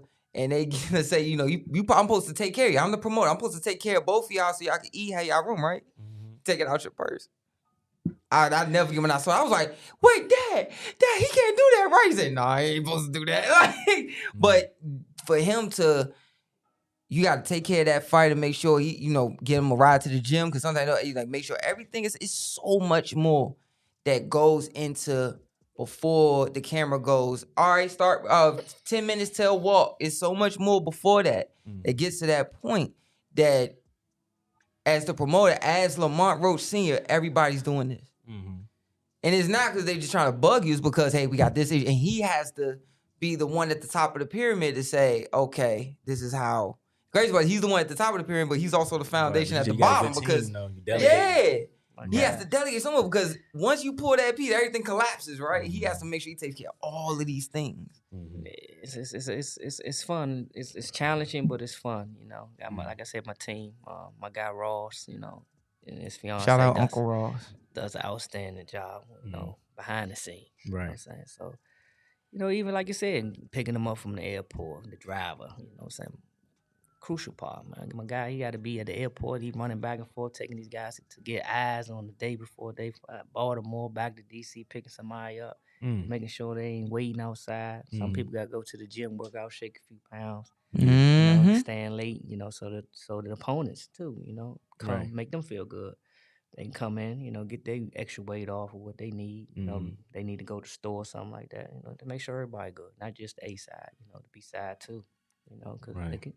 And the B side trying to, some of them jokers, they come to fight, man. Yeah, for sure. You had a couple of them at the last fight. Yeah, they come to fight. Sugar Dre, like we knew about Andre Donovan before that fight. Yeah, I know about Andre Donovan too. They know about him. They, he's a tough guy. He's coming. Man, if you ain't in no shape, you in trouble. You're in trouble because he coming relentless for in a 4-round fight. So.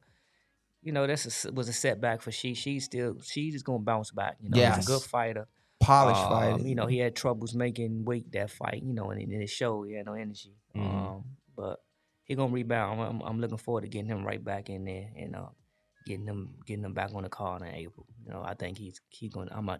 I like him. I told him I help him move him, man, so he can, because it's harder for the little guys. It's hard to match him up. So I try my damnedest to get them matches at all costs. So I'm looking forward to getting him back.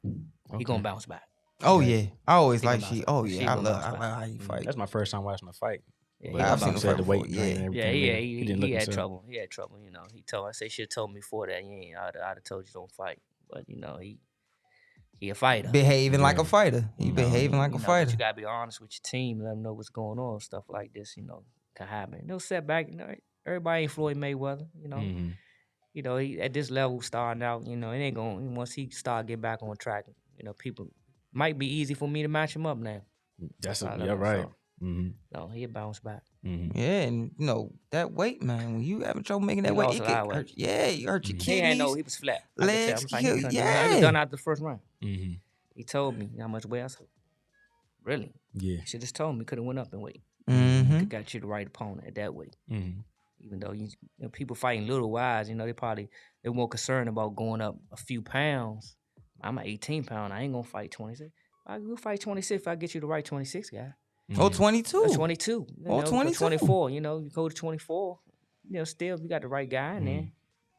It makes better. Let me ask you, because a lot of that stuff happens last minute, days before the fights. Now, is that decision to move the weight up to you? Is that like part of the commission? Great question. Does he have to sign off on that, the commissioner? I got to get the other side to sign off, because I'm locking them in on a contract. They agree to this weight. Right. A lot of that take money to move stuff around too. Gotcha. You know what I'm saying? It can happen, at this level. A lot of times, once you locked in at a weight, at a level, they ain't changing. That's you playing some serious corn. They gonna make you get on the scale, then they gonna take a percentage first. Got you. Yeah. They want to get you, commission. Certain commission got a set amount, how much they take for. I know California, they take 20% of your purse. And you can't be over 2 pounds. You can't be two, not even like 2 ounces. They take whatever that contract weight is. If it's 122 plus 2, if you come over that plus 2, like 1 ounce. I think 1 ounce. They'll take your money, but if you more than 2 pounds over that contract weight, they say they'll cancel the fight. In California. Right. So different commissions do different things. So, but it could be done at this level. That's tough. It could be done at this level. Yeah, boxing is so much deeper than what you see in the ring, man. That's why I'm glad we got you. This is our first promoter, right, on the show. This is Jules. This is Jules dropping jewels for us, man. Yeah, it ain't, that overhead is a little bigger than a lot of people think, you know what I'm saying? Thank you. So, so you take some wins and you take some losses and average out, so hopefully we take more wins than losses. Right. As a matter of fact, get the fights, especially you got some horses in the race, get some fighters moving them, and of course, this sport, and it pay off in the long run. Right. Yeah, I was telling him, like, when we first started, we was getting, because he's been so deep into football. He was teaching me about different things about how it working in. And then I was telling him about different things. You asked me questions about boxing. And that part, like when we was talking about the weight, I think it was like last year, me and you had that conversation about how weight go and stuff like that. And I said something similar about even with rapping hands sometimes, like in New York, they want you to flip the whole thing out. Like I remember they did it to Uncle Nesto, but it's like that weight, man, when it come down to it, and you gotta pay out your purse to this guy just so he can fight. You be like, nah, man, I ain't fighting you now. You 2 ounces over. But you give me another $2,000, we can maybe talk about this. Yeah, it be like that. Yeah, they don't want to lose it. They got a certain amount of time to lose it. Some fighters, they be drained and, you ain't losing properly. Yep. If you're not losing properly. One thing I pride ourselves in is making weight. My kids don't lose to the scale. Right. And they not lose weight the right way. Everybody weight different. It's more than one way to skin a cat, but I think my fighters do a good job of landing that plane safely, gradually, they hit their weight. Okay. They don't miss no meals. Right, yeah, he's doing it the right way. My fighters didn't go out of town in the national, we don't miss no meals. Everybody like, now why they eating? We on point. Right. You know what I'm saying? We eat, they eat breakfast, and after the fight, Carter ain't gonna tell you too. We don't miss no meals. Right. I pride myself in that. That's rare, 'cause I hear a lot of fighters, I'm friends with a lot of guys, and they say, man, I ain't ate this, or I ain't this in like weeks, or I ain't even ate today at all. Yeah. But that's good. That's good. Yeah, Oscar De La Hoya said he would, as he got closer to fight time, especially when he was 30, 35, he would eat he'll take an orange and eat that orange all day and night. Or eat that apple all day and night. Wow. Man, my father wasn't having that. When I was fighting, my father was like, nah, man, we not doing that. I'm not going to have you do that, man. You kidding? Because next thing you know, your kidneys be hurting, your legs is heavy, feel flat. And he's like, bone dry, getting on the scale, all that, man. That's good. You guys doing the right way. So Lamont Jr., he signed with Golden Boy, right? Yeah. Is that like a future, something you guys may be able to do with Team No Excuse and Golden Boy co-promoting, or? Yeah, I can see that. Yeah. I can see that with some other promoters too. Okay. Yeah. For sure. And Coach, I remember when I was still amateur, and I mean, when I say, bro, you know how you went to a football factory, basically. Like, you guys, next guy come, right? We were all, like, when Lamont fought at home at the MGM, it was such a big deal because he didn't get the chance to fight locally, except for when he was an amateur. So it was like, what, another 2-3 years until that fight finally happened at MGM? Yeah. About 2-3 years. So when they were turning pro, all you saw this was, okay, Lamont signed with Golden Boy. Shout out K Smooth, Kevin Rivers, Big Meech, and Alex too, right? Alex. Yeah, Alex too. And his brother George. Yeah, Andrew. All it was back to back to back. I mean, pipelining them jumps. I'm like, good Lord. And that says a lot to the coach, the gym, and the skill set that they're taught. When you are able to do that, it's hard enough to get one to a big-time promoter. It's hard enough to get one, I repeat, one to a big-time promoter. Sometimes, let alone get 7 fights, sometimes 11 fights, sometimes 14 fights under your belt to get signed. These men was getting signed as soon as they stepped out. As soon as they took that headgear off, they were already going to go fight in California, go fight here, go fight there. That is not an easy task to do. And that's another reason why I always mention you among other coaches, and I tip my hat to where how you was also not only make that happen. It's hard enough to get one, but to make it happen and then coach you and God rest his soul, coach. Y'all both sustained it. Yeah. I appreciate that. Yep. Yes, It's sir. tough. It ain't easy. You know what I'm saying? No. I got people on my line now, right now, for my son and Ben, already. So, I ain't rushing to nothing though, but I'm getting plenty of calls. That too. You ain't rushing it. I ain't rushing it, but I'm getting calls by major promoters right now. Man, that's that huge, thing of that pressure, bro. A lot of pressure, but it's a blessing at the same time. Yeah. You've got your gym to that level where they know we got no excuse. Pipeline, these guys coming out, they ready. Yeah, they come to fight. I give all my fighters at the gym. I love all them. They put the work in. We push them, and they keep striving to get better. So it's a family-oriented gym, so everybody support each other. Yes, sir. And it's like one big family, man. And just put a smile on my face when I walk in there. Yeah, for sure. Yeah, but to do that though, and have the to get the fighters to that point. And have them not even have, like, say, I think the only one who really had local fights was Kevin, right? Was Smooth. That was about it. And all the rest on Big Meech, all the rest of them was starting on ESPN, and that's a pretty difficult. That it could all hit you like at once. Yeah, they fought on some big cards. Yeah, some major cards. So. That's accomplishment, that I enjoy as well. Getting these fighters to the big stage and making sure they got to perform on the big stage too. I wanted to come back here, and we're gonna get back home. When we sold it, that MGM fight Lamont had, we was going up against the Redskin Cowboy game on Thursday night, and see how that joke was packed. Right. Imagine if that wasn't the case. We can get a bigger venue. But I definitely like to get back to the MGM. For sure. Yeah. So it's gonna happen though. I believe so.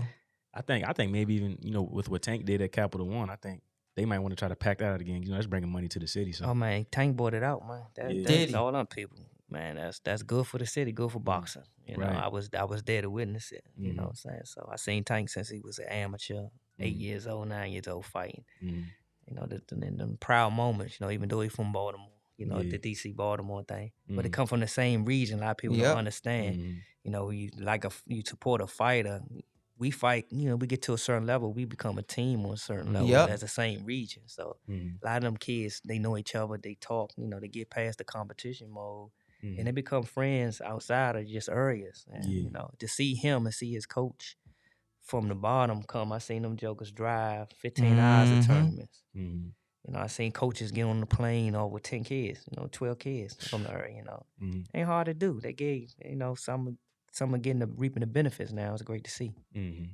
That's awesome. And what I'm impressed about with you is how you have all these fighters at this elite level around the world. And one of the first things you said when you came in here, you said, I want to get some more of the 8 and 9s in here. So the youth is still very important to you. Yeah, to keep the joy in this thing. This pro game, man, it's dirty business, man. It's dirty. It's a cutthroat business. You got to be with, ain't a select few you can trust in this game. But, it's part of the life they chose and the sport we in. But I get my joy giving back to these youth, these kids, man. It's something about them little kids, man. See the smile on their face and help them. And a lot of people don't know the stories about every kid in the gym got a different story. It ain't for everybody to know, but I know some because, a lot of people confide in a coach. Some of the struggles and strains they go through in life, you just try to help them to be a part to change that around. Like I said, that's a world title to me. That's awesome, man. I love it. It seems like boxing consumes most of your time, but when you get a chance to just take a break from boxing and step back, what are some of the things you do to unwind and just get back to, your center and get calm? Spending time with my family, my wife, I try to, I got 2 grandkids now. So, okay. 2 boys. Granddaddy. So, Granddaddy, Mari and Zane. So they bring me joy too. And people say, you ain't never getting out the gym now. Man, you never getting out now. I say, nah, a couple of them might play basketball. So they gonna know how to fight though. But I don't know. I can't never say never, but just family guy, big family. We do a lot of family trips, family outings and things like that. So that's what I try to do when I ain't doing no boxing. Right, which probably seldom, huh? You rarely get time. Yeah, I'm just so lucky my wife is a boxing fan. I'm saying? You got lucky, man. You really did. You know, she's right there. You know, she love it. You know, she go to fights I don't go to. Oh, for real? You know, yeah, she go to boxing. I'm going up there, man. Girl, Isis, my man Ross, fiance, my sis. They go up there and been to Barclay Center on their own a few times to watch. I be seeing so many fights. I be like, I ain't going there. Exactly. Yeah, that's what I've been around boxing so long. It's like, man, I ain't going to see that. You know, I ain't going to see it. I chill, but I'm just happy that she's a boxing fan and she love it. Match made in heaven, man. Yeah. You kind of touched on it a little bit earlier, but I want to get more of your opinion on it. With fighting in the DMV area, I've talked to a lot of guys from around the nation, around the world. Like DMV boxing is known. Yeah. And it's a lot of guys here that are looking for fights and trying to get fights, but it seems like a lot of guys can't get fights. So as a promoter, and you put that promoting hat on now, how do we change that and get more guys more active here in the DMV? It's hard, you know. You can't get everybody. I can try to get as many as you can, but you know, like I said, us small promoters, you got some fighters. They gotta hustle and build a little fan base, so at least they can sell a few tickets. You know what I'm saying, to cover, you know, some of these costs a lot of these costs that come about with these fights. Like you said, it's a lot involved, but it depends on what they trying to do with the sport. How many, you know, just want to fight and then, you know, they ain't out of the gym, and, you know what I'm saying, the dedicated ones, you know. Right. My platform is open for anybody, you know, from this area. You know, they can reach out to me and give me a call. Maybe we can work something out. You know, have their coach, whoever handling their career, give me a call. Right. You know, maybe we can help them out as well. For sure. I've had some guys in my Instagram DMs lately, like, man, you know anybody can give me a fight? I'm trying to get a fight.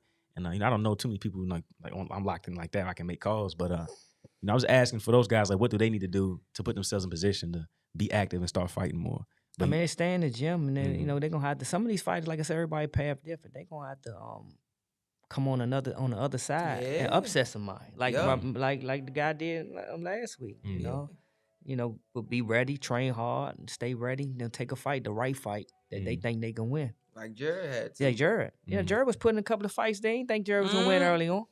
Thank you. That first fight against Galaza. Yeah, they thought Galaza was gonna win. Yeah, they had already slated Galaza to fight for the title. After he beat Jared, they looked at Jared like, oh, wait, okay, big guy, we can fight a little bit. This would be a good tune-up for you, Frank. And then on top, he had just fought Alontes maybe the year prior, 2 years prior.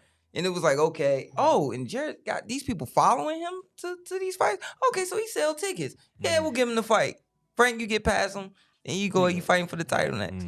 Yeah, see, Jared, it was a right fight, and that's though, you know, did his homework, got him, took it, and his own apartment since then. Then the next fight, Melina, you know, so I do remember that one. Yeah, that's an Olympic family. Olympic, you know what I'm saying? So, okay, do it once, show me again. He showed him again. Exactly. You know, so that was big for Jared. You know, from this area, a fighter coming up through Ross and Jeans Keystone Promotion, and getting on a little with PBC, and then knocking some jokers off, man, and coming on to a world title, man. That was awesome for me.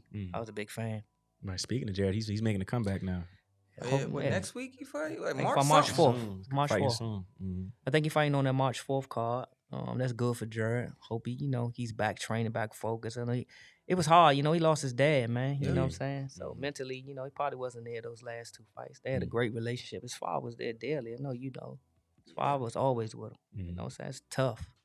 So it was tough for all. So it's tough on a lot of people, and he fought with a heavy heart. And I thought he should have beat Luis Areza. It didn't go his way, but I'm seeing him, you know, it seems like he's trimming down. I'm seeing him like he's working out hard and hopefully get back. Hopefully come get a good win and see what happens from there. Yeah, that'd be good for Jared, man. I forgot about he lost his pops.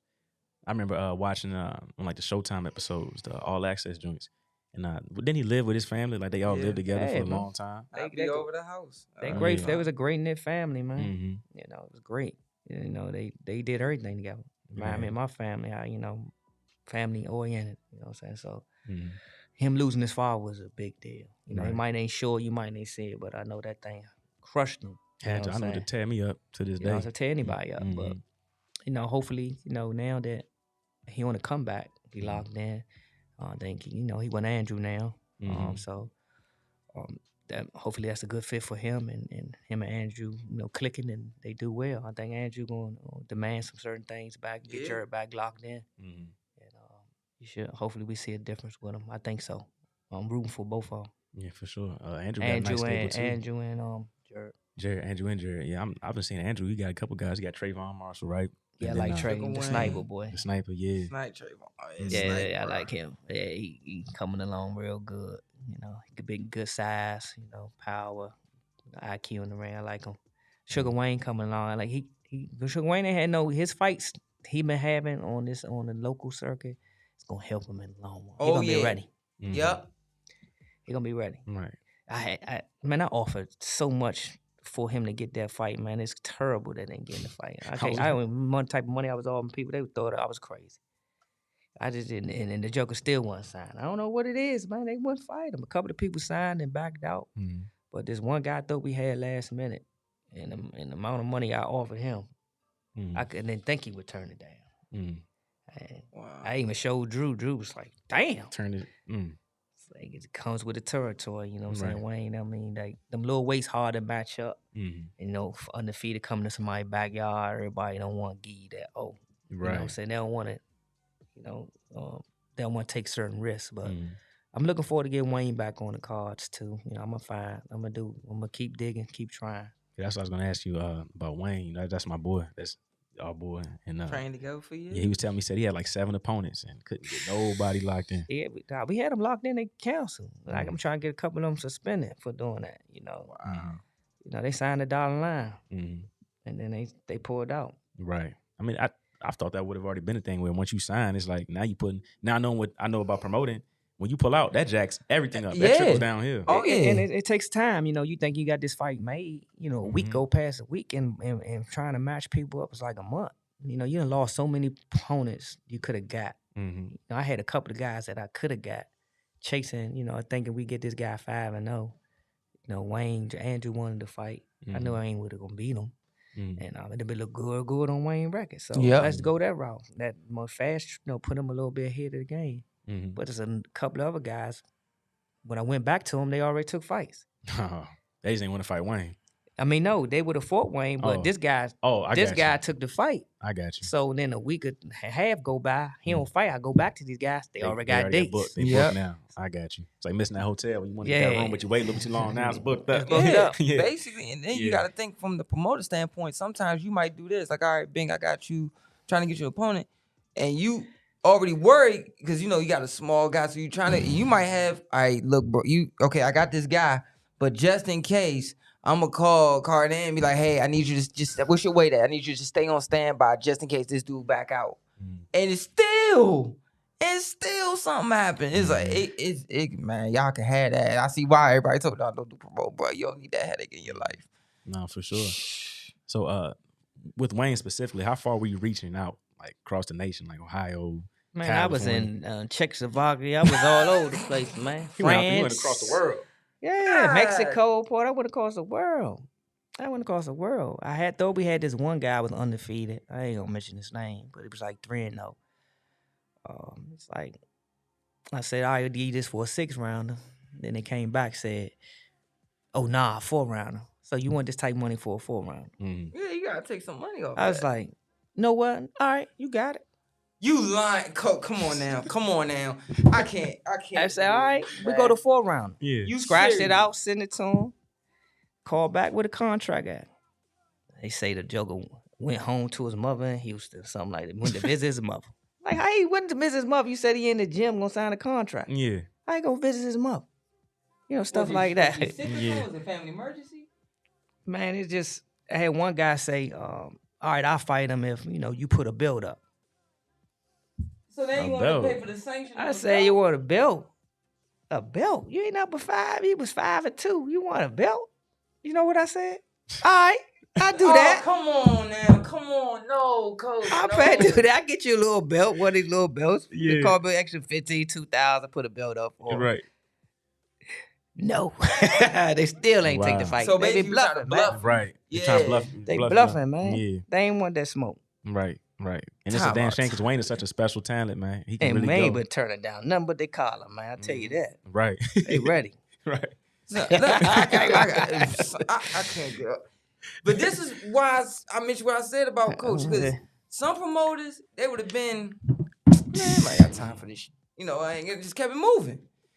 But him being you know how you play football, you always told me there's like a coach and then there's a player's coach type of thing.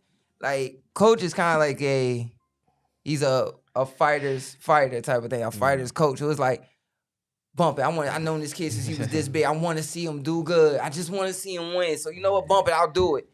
Don't want shit back. Don't want nothing back, but just to see your hand raised. That's all he want. Right. That is because I've been around many promoters since I was a child. By the time he said after the 4-round thing, that would never went past that situation. But so y'all tip my hat to you, coach. Good God. Like, man, oh my God. That come with this promoter game. Let's tell you about it, man. It's hard to tell a kid, man. I ain't got you, man. I tried, but I ain't got you no fight. Right. Break your heart. And it'd be the day before the fight, too. Day before the fight. Try all the way up to it. Like, man. Then you get some Hail Marys coming and say, I got this guy. Had this one guy said he'd take it. I said, okay, you know, he gonna check his weight. They said, I said, the lowest they go, no, Wayne a little guy, but certain guy, Wayne was gonna go up to 30, 31 and fight him. The guy called back, yeah, we gonna fight him, let's go to the gym and shake out. Oh no, I take it at 35 plus 2. I'm like, 35 plus 2? I was like, come on, man. Was Wayne at 22, right? Hey, Wayne 22, 28, yeah, 20, really a 22 pound. Right. You know, but he a fight in a range for, you know what I'm saying, to make a fight with the right person. But this guy had me, I was like, oh man, we gonna get him.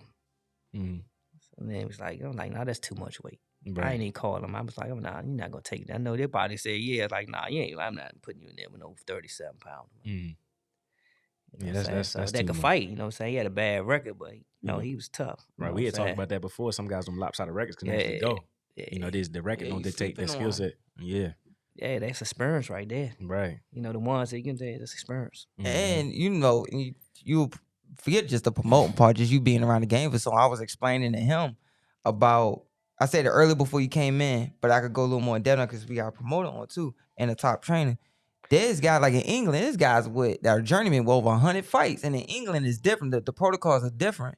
Like you can fight the next damn day almost damn near. So, but in America, it's, you know, you get hurt or you're in a war, you can't fight for like 90 days or something like that. So you got guys with lopsided records. I'll never forget this dude named Stephon McIntyre. That dude remember Stephon McIntyre? Man, that dude could fight. And I was like, me, Monster Mark Johns, Hershey, we was telling the dude, bro, just come up here. That we could get this all straightened out. Because at the time, he was like 2-1 or something like that. He said, nah, man, I'm already scheduled to go fight here. Because a lot of them guys, they be like, all right, I know how to fight. I know how to handle myself. So I go in here, fight this 4 or 6 rounds. I probably might get, if I do beat this kid, I get robbed because it went to the end. So I get robbed. But guess what? I'm already scheduled.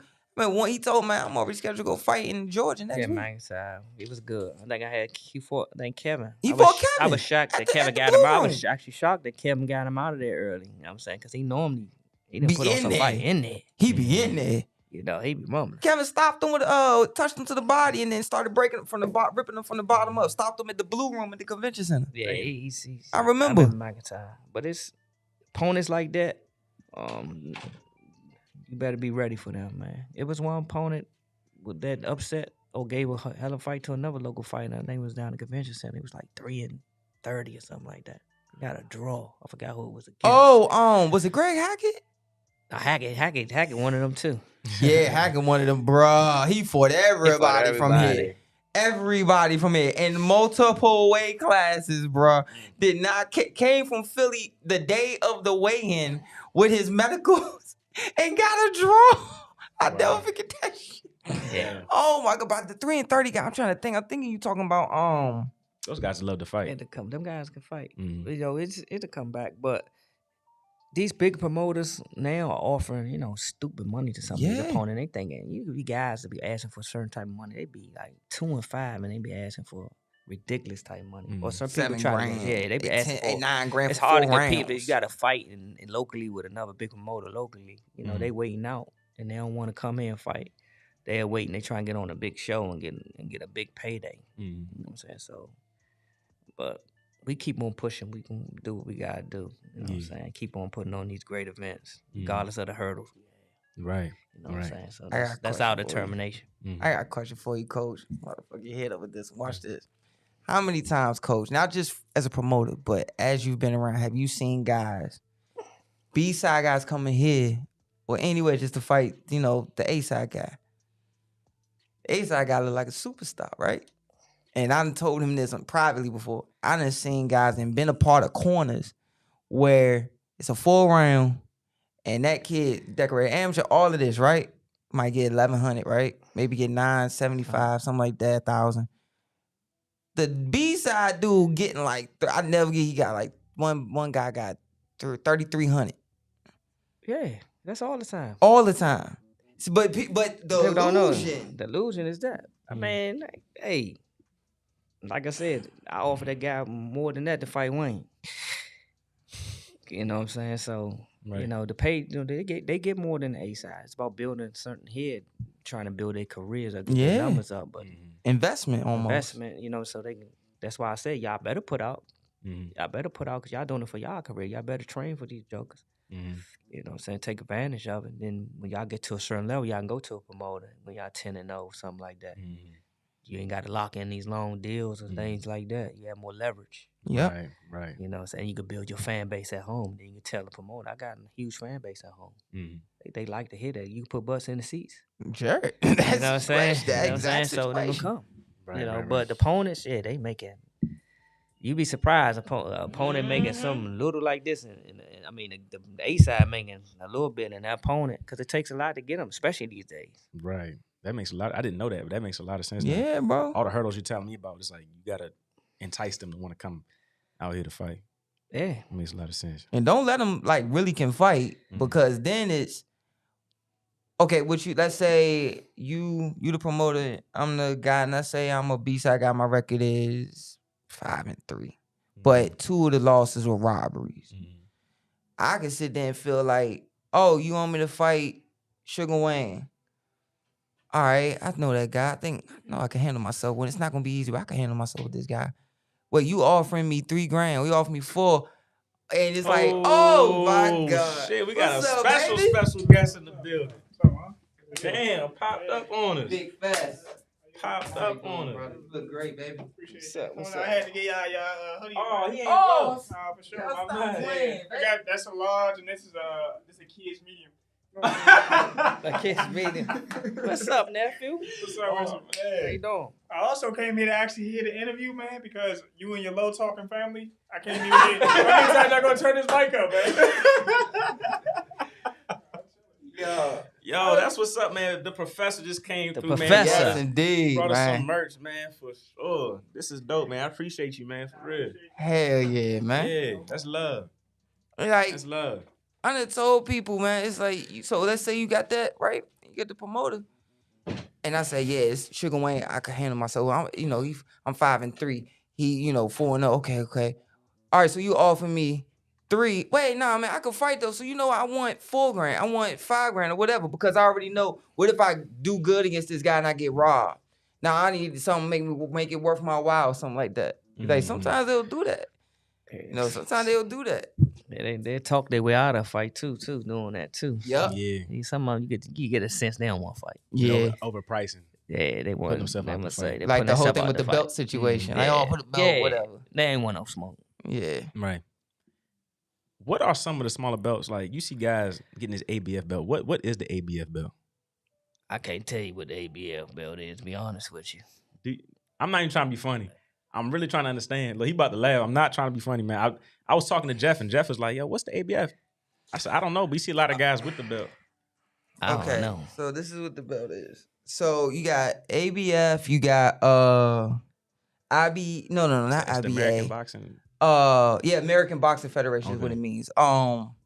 It's certain belts. Now, when I was growing up and I was watching Andrew Council, Joppy, all these guys, all of them guys from that 90s era, and Robert Garcia, there was only one really low belt that of course you had state titles or whatever, but the one belt you wanted was NABO, USBA. Yeah, those are the belts like you saw it. Yeah, those are the belts that Cause the letter at the end, NABF, that's the IBF version. So it's North American boxing, whatever. So when you got that belt, that was supposed to let people know I'm about to be in the top 15, or I'm already in the top 15, and I'm that next guy up. Cause the fights will always be on ESPN, and the next thing you know, that kid will be on HBO next. Right. I've seen those belts. I was asking because you said you had a guy. He said he wanted the belts. Like, what belt were you gonna get? Yeah, it's like what belt? ABF. Oh, you. Hey, yo. Like that belt. Yeah, I was gonna get that for you. Go get that. Like, that belt, if I really want to be on that type of belt, like, am I lying? Because y'all just stop me if I'm bullshitting. Like, that type of belt is that belt where, okay, if you get it, it's cool. Like, but after that night, like, if it was me, let's say if I won that belt, okay, thankful, but now I give it to my nephews. Like, here, I got a toy for that, something for, because you thinking it's a stepping stone to go to the next thing. You get it, drop it, because you ain't trying to pay no damn sanctioning fees on something like that. Yeah, I just want to see, like, what the recognition level, because I haven't seen it. Yeah, you got to be a recognition. I don't know too much about their affiliation or what they trying to get affiliated with, but, their little organization might mean what no means much to someone else can mean a lot to somebody else. You know what I'm saying? Right, so that might be the only chance they ever get. Yeah, so they fighting for them type of belts. You know what I'm saying? They to each his own. So and then another big belt is WBC USNBC. Like you got that belt that was like that's like the NABO or WBO International. Those type of belts. Put you in top 15. Yeah, those the belts where it's like, oh, you offering this belt. If I get this belt, this tells everybody I'm that next guy up. I'm the one that's coming. Like I'm either about to crack the top 15 or I'm about to crack the top 10. I'm already in the top 15. Now I'm going to the top 10. That's what that belt is. But you got some guys, like I remember when I was in Jared camp, all them camps, and we were all in there talking. I had mentioned the NABF and the WBC, USNBC, stuff like that. And I remember Jared told me something I didn't know. He was like, yeah, when I talked to Al, he was like, nah, man, why pay no sanctioning fees for all that for? Once if you want to, we could do that. But you're already in line at this ranking, the 4 organizations. Let's go ahead and just keep it going because you're gonna want to fight for that later. We find out the IBF, which is what we fought for. It's like, are you gonna get that and just move forward? Instead of some guys is like, man, I worked this hard and I gotta pay sanctioning fees. And I just gave y'all this, that, and the third. So it's sometimes it's that way. Yeah, that's part of the game. The sanctioning fees, like Jared Path, he didn't require him to get that, but a lot of people, getting no belts does catapult them to bigger opportunities. You know what I'm saying? So listen what you said, require. Yeah, so it means a lot. Fights still need to happen because there's a lot of fighters out here. Everybody only 4 belts, major belts. So everybody ain't gonna have that at the same time. So getting that and getting catapulted to in the rankings and put in position to compete for that world title it's meaningful. So those type of belts need to stay around, in my opinion. Yes, 100%. Well, Coach, we taking up a lot of your time today. We definitely appreciate you coming on. This was good because I know a lot of guys have been, talking about promoting in the area and want to know the ins and outs, but you doing it the best right now, to be honest. I appreciate that. Shows are progressively getting better each show. I was at the first one, I was at the last one, and every show I can tell just the energy and the vibe, because you're doing what you're doing with love. You're not just here promoting. You're doing it because you want to get people in the right positions to get to that level, like you just said. So I appreciate you and what you're doing for boxing, and thank you for coming on the show. Appreciate that, man. Thank y'all, man. Go ahead, fast. Shake out. Come on, I just want to know really quick, how much convincing did it take to get Ross out of retirement? Just out of curiosity. No bull. Only you could have did it. I think Coach Fox might have been able to do it, but I knew. Man, a lot of elbows on the side, man. It took a lot, man, to get him out, man. He wasn't willing to participate, I can tell you that. I bet. I had to agree to some stipulations with that. But, that's my guy, man. We rocking. We gonna be big. We gonna get back. They did a great job in the area for a lot of fighters, man. Those strings attached, even, you know what I'm saying? They got a lot of people careers going. One of them in this room. Yeah, you know what I'm saying? So, to bring that stage back to the area, man, it's gonna be even bigger. Hey, thank you for coming. I'm grateful, Coach, because we don't never really get to talk that much. You always show me since I was a kid. When I got sick, and I couldn't fight, and I was in the hospital. I came out. He's like, man, him and Coach Will, how you feeling? How you doing, Junior? You good? I said, yes, sir, I'm good. Then to remember me and put me on such a, level with you guys to sit there and talk and do that fight. That was, I still ain't spit that. I put it up in the frame too. Okay. Yeah, I put it in the Give frame. me like I said, give me your email. I'm gonna send you the fight so you can hear yourself. Yes, sir. And I can see what I did want to try to get better, so I could be better next time. It was nice. For sure. Okay. You have any shout outs you'd like to give before we let you go? Yeah, I want to shout out my son, man, out there in Bulgaria, man. He doing the motherfucker, man. I mean, sorry, but no, you good, man, right. but he did it out there, 3 man. times before you did. You did it, man. I'm so proud of that boy, man. I'm telling you, man, that boy gonna be a world champion and a star in the sport of boxing. I want to shout out everybody that helped him get out there. My team, no excuse. I want to shout out Cardan and Kenichi Bear for having me on today. You guys for the great interview. And all the fans that continue to support No Excuse Promotion, man. Continue to come out April 29th. We're going to put on a better show. So be there. You better get there early because, last time I had to send people away. So I hope to see a big crowd, man. Right. So I'm looking forward to it. For sure, man. It's been a blessing, man. I want to thank you. I want to thank Mike Fox coming through the surprise. Yeah, man. That was not planned. I did not expect that, but thank you. You know what? I owe you one because I was loafing on your shirt. It took me a minute to get to your shirt. Yeah, this is the second person he done loafed on today. Chill, bro. My bad. I want to give a special shout out to Mike, man, for coming through. This is special, man. For real, I love this. Thank you. Yeah, fast. Pardon my truth. Hey, look here, man. You're welcome anytime. Always Mike. welcome, man. You always welcome through here, man. It's my guy, man. Man, that's what? nephew. Man, what? Man, that's my man. That Fox family, man. That's they real. They can knock on. My mother always told me, y'all knock on this door anytime y'all need help, anything. Indeed. Well, again, thank you, Coach. Thank you for coming through and showing love. It was a great interview. One of my favorite, man. All right. For sure. Appreciate it. If you guys like what you saw, make sure you guys tap in Split the Counter Podcast. We're here on TikTok, Instagram, YouTube. Like, subscribe to the channel. We'll be right back with you guys next Friday. Thank you.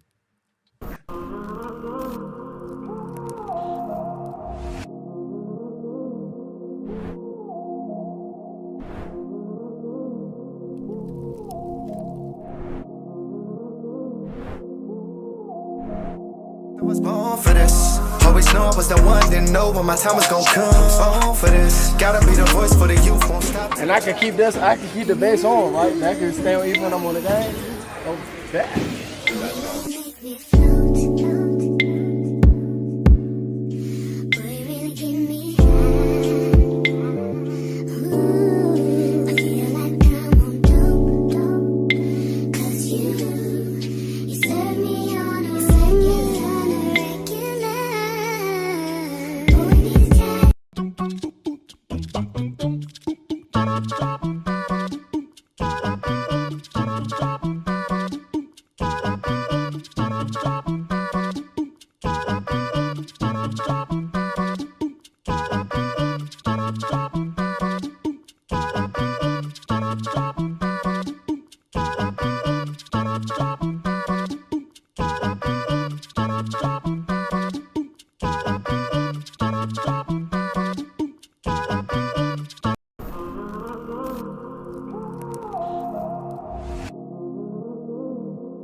I was born for this. Always knew I was the one, didn't know when my time was gonna come. Born for this. Gotta be the voice for the youth, won't stop. And I can keep the bass on, right? And I can stay on even when I'm on the game.